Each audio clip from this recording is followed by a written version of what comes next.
En 2008, la franchise Marvel débute la création de l'une des sagas les plus marquantes de ces dernières années.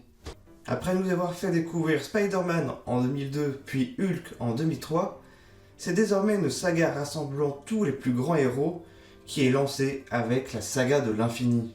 Débutant avec Iron Man, le milliardaire bling bling qui sauve le monde grâce à une armure futuriste, la saga nous fait découvrir bien d'autres super-héros avec Captain America et Thor. Mais en 2014, un tournant particulier est pris par l'univers créé par Stan Lee avec les Gardiens de la Galaxie. Avec ses personnages excentriques et attachants ainsi que ses musiques des années 80, les Gardiens de la Galaxie se démarquent des codes de films de super-héros comme ceux de Space Opera auxquels on avait été habitué jusqu'ici.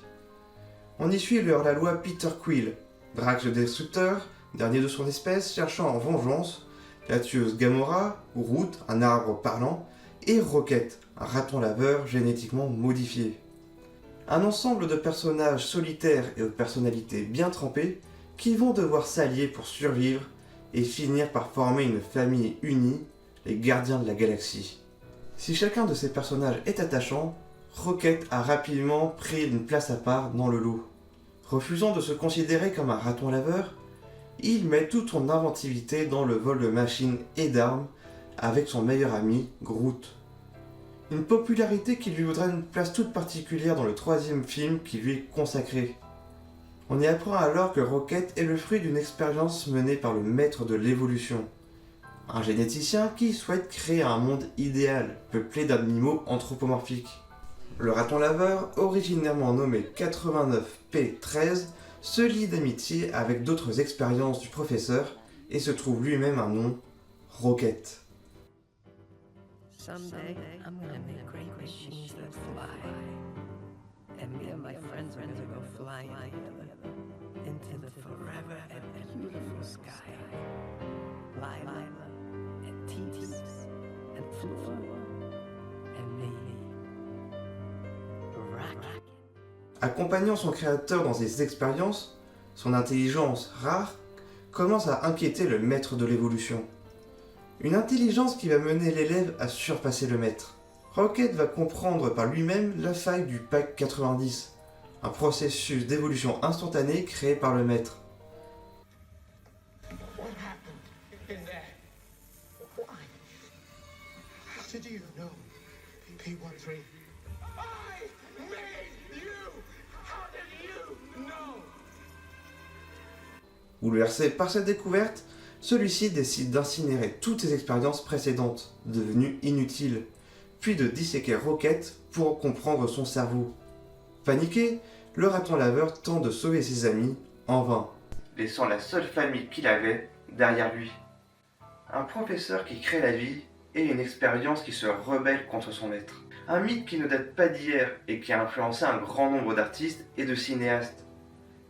Pour cela, il faut revenir plus de 200 ans en arrière. Le 19e siècle est une période de bouleversements, aussi bien sociaux que scientifiques. La société change, des révolutions ont lieu et on rêve d'un monde meilleur. Sur le plan scientifique, on est en pleine révolution industrielle.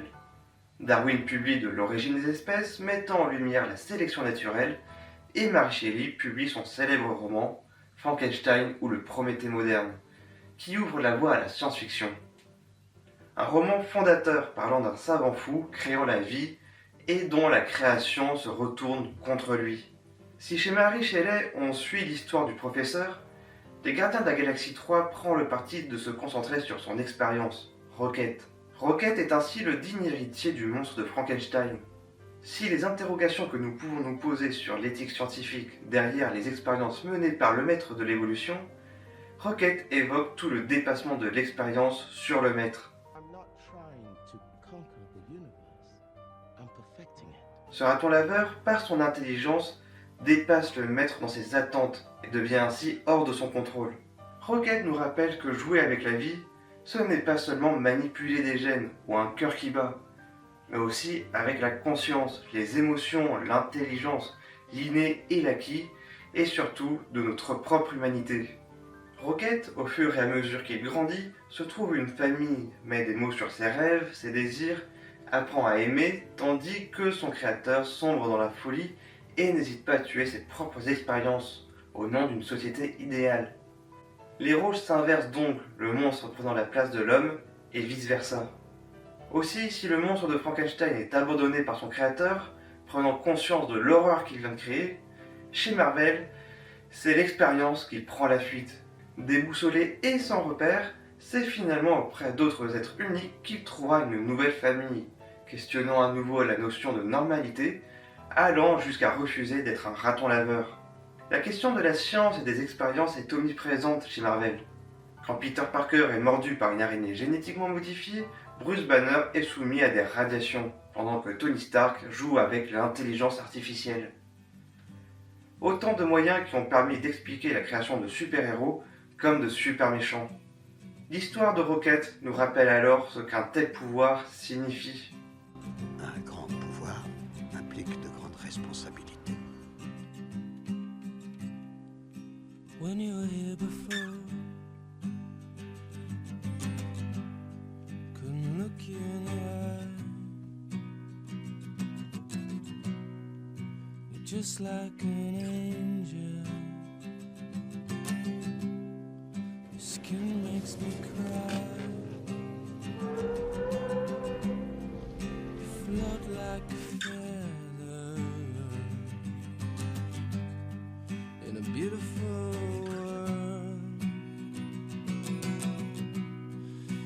wish I was special. You're so very special. And I'm a creep.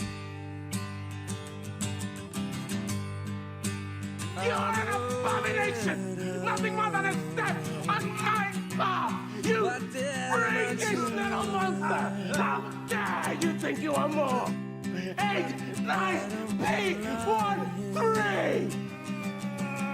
I don't care. Name's Rocket.